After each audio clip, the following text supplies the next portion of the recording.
Students in this part we will be learning about the fracture and post traumatic immobilization, जो कि हमारे chapter number 11 का next topic है। वो कहते हैं कि बेसिकली सबसे पहले उसने हम लोग को फ्रैक्चर की डेफिनेशन बताई है। एक फ्रैक्चर ये होता है कि जब भी ब्रेक आता है बोन की कंटिन्यूटी के अंदर, उसको हम लोग कहते हैं ये हमारे पास फ्रैक्चर है। अब ये फ्रैक्चर जो है वो एपिफिजियल प्लेट के अंदर भी हो सकते हैं या कार्टिलेजिनियस सरफेस के अंदर भी हो सकता है। अब आपको एक बात याद रखनी है कि हम फ्रैक्चर को डिफरेंट टाइप्स में कहते हैं, वो एक अलग लेक्चर है। हमें पता है कि फ्रैक्चर की टाइप्स क्या होती हैं, ऑलरेडी सर्जरी में भी हम ये पढ़ते हैं और हम लोग को बेसिक सा आइडिया भी है। थोड़ी सी बातें यहाँ पर जो उसने हमें बताई वो मैं आपको बताती हूँ।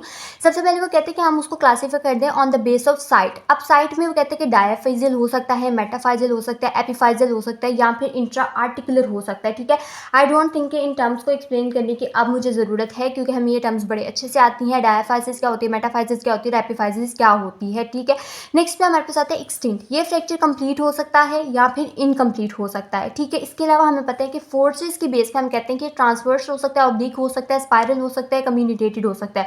ट्रांसवर्स फ्रैक्चर ऐसा फ्रैक्चर होता है जिसमें जो लाइन ऑफ फ्रैक्चर है वो इस तरह से रन करती है, ऑब्लिकली के अंदर जो है वो कुछ इस तरह से जो है ना वो ऑब्लिक फैशन में रन करती है। जो स्पाइरल होता है ट्विस्टिंग फोर्सेस की वजह से स्पाइरल आती है, हमारे बुक में लिखे हुए हैं, ये मैं अभी आपको दिखा भी देती हूँ। और कम्युनिकेटेड फ्रैक्चर होता है जिसमें जो है वो छोटे छोटे से फ्रेगमेंट्स में डिवाइड हो जाता है। ठीक है, इसके अलावा हमारे पास आता है फ्रेगमेंट का रिलेशनशिप। फ्रेगमेंट जो है वो कंप्लीटली डिस्प्लेस भी हो सकता है और ये अनडिस्प्लेस्ड भी रह सकता है। अगर तो डिस्प्लेस हो जाता है तो हम लोग इसको कहते हैं कि इस केस में हम लोग क्या करते हैं, इसकी इंटरनल फिक्सेशन करते हैं। ठीक है, जबकि अगर अनडिस्प्लेस्ड होता है तो फिर हम उसको सिंपली इमोबिलाइज करते हैं। अब डिस्प्लेस में ज़रूरी नहीं है कि हमेशा हम इंटरनल फिक्सेशन करें, इंटरनल के अलावा हम लोग एक्सटर्नल फिक्सेशन भी कर सकते हैं। ठीक है, इसके अंदर और हम लोग जो है वो डिफरेंट जो है वो अदर प्लास्टर्स वगैरह या फिर रिडक्शन की टेक्निक्स यूज़ करके भी इसको ठीक कर सकते हैं, वो हम सर्जरी में पढ़ेंगे। अब वो कहते हैं कि रिलेशनशिप टू द इन्वायरमेंट हो सकती है कि फ्रैक्चर जो है वो क्लोज हो जाए या फिर ओपन हो जाए। क्लोज फ्रैक्चर से क्या मुराद है कि बाहर की जो स्किन है उस जगह की और फेशिया वगैरह वो इंटैक्ट है, जबकि ओपन से मुराद ये है कि वहाँ पर जो स्किन है वो भी अफेक्ट हो चुकी है और बोन के फ्रेगमेंट्स हमें नजर आना शुरू हो चुके हैं। ठीक है, ये सिंपल सी चीज़ थी। और वो कहते हैं कि कॉम्प्लिकेशंस क्या हो सकती है, लोकल हो सकती है, सिस्टेमिक हो सकती हैं। सिस्टेमिक कॉम्प्लिकेशन में एक बहुत कॉमन एक चीज़ होती है जिसको हम कंपार्टमेंट सिंड्रोम कहते हैं। ठीक है, इसके अलावा जो है अगर उसने रिब्स वगैरह को अफेक्ट किया है तो वो उसकी वजह से वो लंग्स को अफेक्ट कर सकती है, जिसमें ब्रीदिंग डिफिकल्टीज आ सकती हैं। और भी सिस्टेमिक कॉम्प्लिकेशन डिफरेंट सी हैं। लोकल ये हो सकती है कि उस पर्टिकुलर एरिया के अंदर डैमेज हो जाए, बोन फ्रेगमेंटेशन हो जाए, वो सब चीज़ें इसके अंदर आ जाती है। ठीक है, अब रिस्क फैक्टर्स क्या हो सकते हैं। वो कहते हैं कि फ्रैक्चर इस वजह से हो सकता है अगर सडन इम्पैक्ट आ रहा है, ओस्टियोपोरोसिस है, बोन ऑलरेडी वीक थी, बोन की डेंसिटी ऑलरेडी रिड्यूस थी, तो उसकी वजह से ये आ सकता है। फिर वो कहते हैं कि फॉल्स या रिपीटेटिव स्ट्रेसेस की वजह से जो है ना ये हो सकता है, या फिर कोई भी पैथोलॉजी ऑलरेडी प्रेजेंट है पैथोलॉजी, उसकी वजह से हम लोगों को ये देखने को मिल सकता है। ठीक है, तो ये हम लोगों ने एक बेसिक सा एक देख लिया कि फ्रैक्चर होते क्या और उनके क्या क्या रिस्क फैक्टर्स होते हैं। अच्छा, आगे पढ़ने से पहले हम लोग एक बार इसकी बुक के अंदर से जो है ना ये देख लेते हैं कि हमारे पास इसने एक टेबल बनाया हुआ है जिसके अंदर उसने हम लोग को शो किया हुआ है कि किसका कौन सा फ्रैक्चर किस तरह की फोर्स से होता है।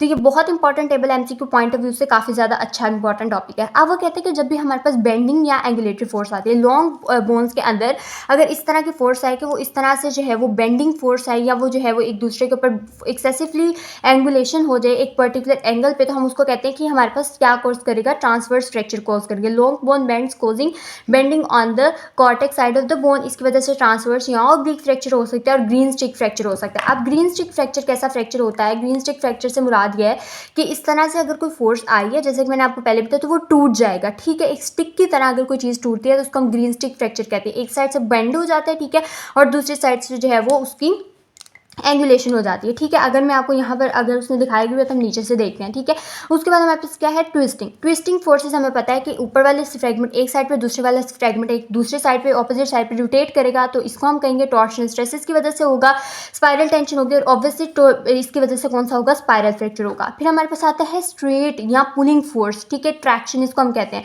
इसकी वजह से वो कहते हैं कि लिगामेंट्स, अगर हमारे पास हमारे लिगामेंट्स स्ट्रॉन्ग है और हमारी बोन वीक है, तो क्या होगा कि वो लिगामेंट एक बाहर आ रहा है तो अपने बोन के सेगमेंट को साथ में पुल करके रहेगा। मोस्ट कॉमनली ये स्मॉल फोन्स जो है ना बोन्स के अंदर होता है। ठीक है, जब लिगामेंट बहुत स्ट्रॉन्ग होते हैं तो वो इतनी ज़्यादा उन पर ओवर स्ट्रेच हो जाते हैं कि वो साथ में एवल्स कर देते हैं। ठीक है, अपनी बोन को जो है वो फ्रेगमेंट को साथ लेकर आ जाते हैं, तो उसको हम कहते हैं एवल्जन फ्रैक्चर। उसके बाद क्रशिंग, जाहिर सी बात है कि अगर किसी बोन के ऊपर क्रशिंग स्ट्रेस आ गया है, मोटर व्हीकल एक्सीडेंट्स के अंदर कॉमन होता है, ठीक है, तो उसकी वजह से कंप्रेशन फ्रैक्चर होगा। ठीक है, उसके अलावा वो कहते हैं रिपीटेटिव माइक्रो ट्रॉमा की वजह से ऑब्वियसली क्या होगा, स्ट्रेस फ्रैक्चर होगा।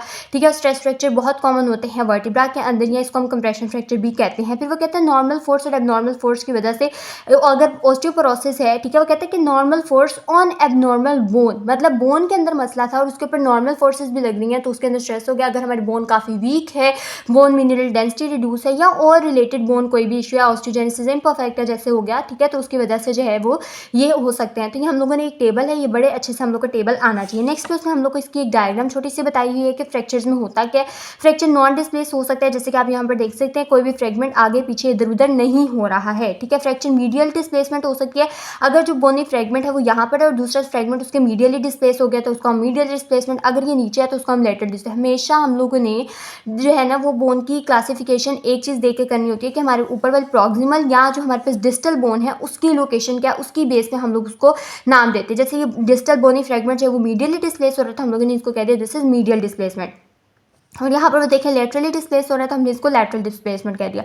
डिस्ट्रैक्टेड फ्रैक्चर ये है कि डिस्प्लेस नहीं हो रहा लेकिन बोन जो है वो आपस में एक दूसरे से सेपरेट हो गई, एक गैप आ गया, ठीक है। उसके बाद ओवरराइडिंग और पोस्टीरियर या सुपीरियर डिस्प्लेसमेंट हो गई है, बोनी फ्रेगमेंट ने उस चीज़ के ऊपर जो है वो क्या कर लिया है, एक तो ये हमारे पास इस तरह से ये डिस्प्लेस सेगमेंट है और दूसरा वाला सेगमेंट इसके ऊपर ओवरराइड हो गया, मतलब इस तरह से ये बोनी सेगमेंट है, ठीक है, ये वाला, और जो फ्रैक्चर सेगमेंट है वो इसके नीचे की तरफ आ गया तो उसको हम लोग कहेंगे, इसको ओवरराइडिंग भी कहते हैं। और डिस्ट्रैक्टेड और रोटेटेड लेटरली हम लोग को उसने शो किया हुआ है, ठीक है। इसके अलावा यहाँ पर उसने हम लोग को शो किया हुआ है कि हमारे पास डिफरेंट तरह के फ्रैक्चर जो है वो किस तरह से प्रेजेंट करते हैं।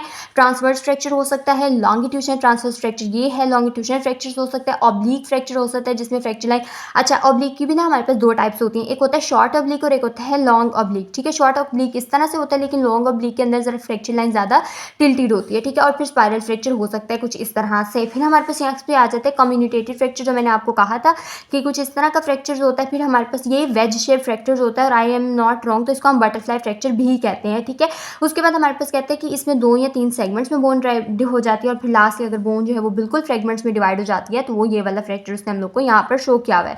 फिर फ्रैक्चर जो हमें पता है किस तरह का हो सकता है, डायफिजियल हो सकता है, मेटाफाइजियल हो सकता है, एपीफाइजियल हो सकता है, हमें देख लीजिएगा। उसके बाद हमारे पास कॉन्फिगरेशन है, फिर हमारे पास रिलेशनशिप, और ये चीज़ें मैंने आपको बता दी, ठीक है। उसके बाद नेक्स्ट में हम लोग इसके रिस्क फैक्टर्स भी पढ़ चुके हैं। नेक्स्ट में हम लोग देखेंगे कि फ्रैक्चर होने के बाद बोन किस तरह से प्रेजेंट करती है।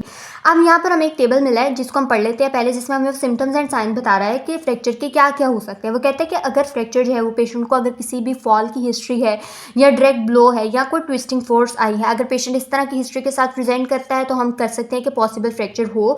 फिर लोकलाइज्ड पेन है जो कि मूवमेंट से एग्रीवेट हो रही है, वो चीज़ हो सकती है। मसल गार्डिंग हो रही है पर्टिकुलरली विद पैसिव मूवमेंट, ठीक है। एक्टिव तो पेशेंट कर ही नहीं पा रहा लेकिन पैसिव मूवमेंट से भी पेशेंट जो है उसको स्टॉप करे। Decrease functional use of the part हो सकता है, ठीक है। ऑब्वियसली स्वेलिंग हो सकती है, डिफॉर्मिटी हो सकती है, एबनॉर्मल मूवमेंट हो सकती है, फिर शार्प या लोकलाइज टेंडरनेस हो सकता है उस साइड पे। तो ये हमारे पास पॉसिबल साइंस है फ्रैक्चर के। अब हमारे पास नेक्स्ट पे ये बोन हीलिंग की स्टेजेस हैं और फिर इसके मैनेजमेंट है, ये हम इंशाल्लाह नेक्स्ट पार्ट में पढ़ेंगे। Thank you so much.